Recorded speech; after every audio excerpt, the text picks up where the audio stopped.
That's right, Aaron. Chinatown has pretty much turned into a ghost town. There are very few people out there in general. Many of them have moved to camp in other parts of the city. But at the same time, the city and nonprofits are working quickly to open up more transitional housing. It's painful. It's very painful. Dorothy's Place Executive Director Jill Allen describes the once densely populated Chinatown as a place now all cleaned up, but full of fear. Obviously, the street is cleaner and safer as a street, but the people here have been traumatized once again. There's more pain, there's more anxiety, there's more fear. So far, city crews have cleared out roughly 50 tons of property that was spilling into the streets and blocking sidewalks.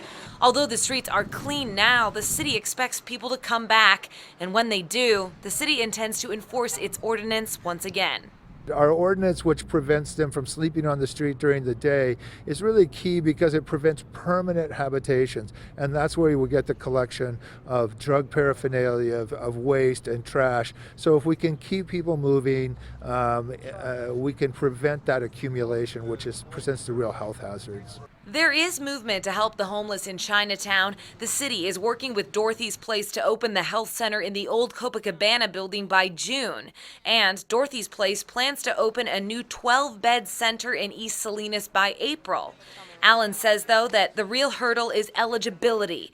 Many of the people who need housing are not able or willing to give up their drugs and therefore can't get a spot. We have shared housing. In other words, people don't have individual apartments. They share a lot of common areas, and a lot of people that are trying to stay clean, trying to conquer their addictions, are adversely affected by people that are using. And another project is also in the works. This is the most recent sketch of the 90-bed affordable housing center set to go in on Soledad Street in Chinatown. It's still 2 years out, but it is something the city has set money aside for. The end game for all of us is getting people off the street and in beds. Now, the city is also keeping the warming shelter open through April, but even in the last week, it has not been full. The average number of people staying there has been around 40. The capacity is about 68. Aaron? And as we've talked about, Brent, this is a complicated issue, and it's difficult for both sides. Totally. And there's, human beings that are being displaced. All right, thank you.